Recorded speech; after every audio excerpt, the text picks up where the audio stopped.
बळीराजा फार्ममध्ये आपलं स्वागत आहे। आज आम्ही आमच्या गावामध्ये हुमणीच नियंत्रणासाठी ट्रॅप हुमणी सापळा लावायचं काम चालू आहे। पावसाचं वातावरण आहे म्हणून सगळे शेतकरी नदीकाठाला, एकदम नदीकाठचा प्लॉट आहे। नदीकाठला जरा ते हुमणीचं जास्त प्रादुर्भाव झाला आहे म्हणून आम्ही जैविक पण वापर केलेला आहे आणि भोंग्यासाठी जैविक वापर केला आम्ही अळीसाठी आणि भोंग्यासाठी म्हणून ट्रॅप लावायचं आम्ही काम चालू केलेलं आहे। कामगंध सापळा आम्ही लावायचं चालू केलेला आहे। आज आम्ही हुमणी नियंत्रणाच्यासाठी सगळे शेतकरी जमलेला आहे आणि ह्या मळी रान आहे नदीकाठचं आणि इथं मळीच्या रानामध्ये हुमणी भरपूर प्रमाणात आहे।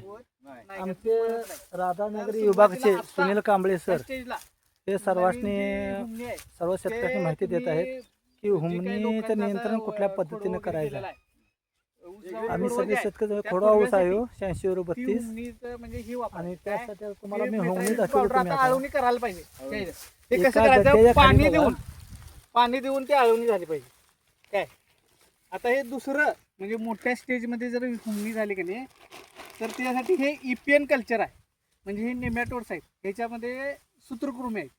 हे सूत्रकृमी काय करतात, हुमणीवर जगतात, म्हणजे हुमणी खायचं खाद्य हे आहे, हे आपण हुमणी कुठं आहे आणि खाते, तर हे आपण वापरायचं आता या प्लॉट मध्ये।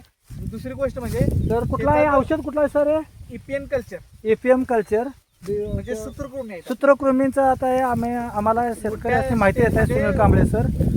तर आम्ही आता या उसाला वापरणार आहे नाळं मारून।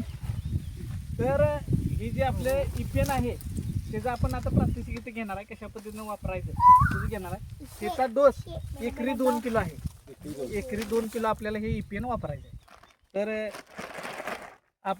हे EPN साठी आपण जे पहिल्यांदा पाणी द्यायचं, पाणी देऊन ते आपल्याला त्याचा वापर करायचा आहे प्लॉट मध्ये। ही म्हणजे EPN जर वाढायचं असेल तर शेतामध्ये प्लॉट मध्ये पाणी पाहिजे, तर पाणी दिलेल्या प्लॉट मध्ये हे आपण वापरायचं आहे।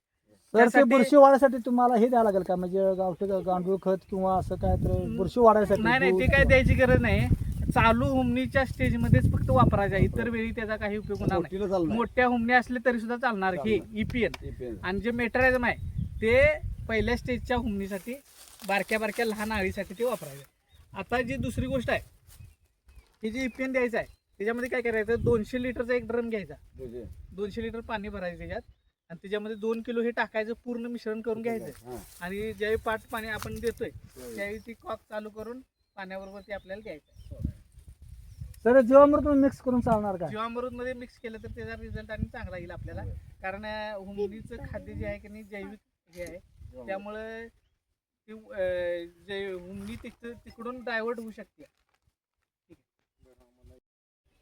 असं डबल वाढ होते। हमला सोडलं की काय परिणाम होणार? हमला लगेच सोडायचं नाही, हे सोडलं की हे जैविक मध्ये आहे, किडा आहे, ते किडा मरणार, तयार होणारे किडा मरणार। म्हणून एक 10 दिवसानं आपल्याला 10 ते 15 दिवसाचा फरक द्यायचा हे सोडल्यानंतर। आता हे मरलेलं तुम्हाला लक्षात येईलच, 6-7 दिवसानंतर ते मेलेलं तुम्हाला।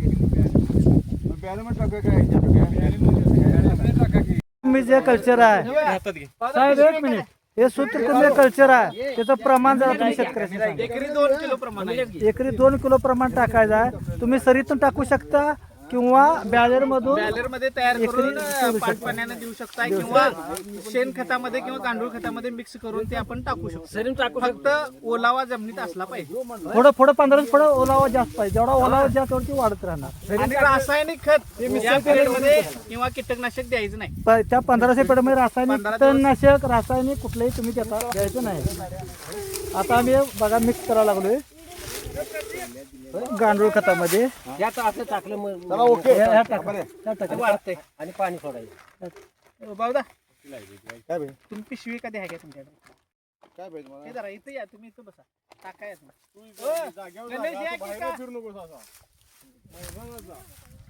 10 मिनिटं फक्त 10 मिनिटं जायचं।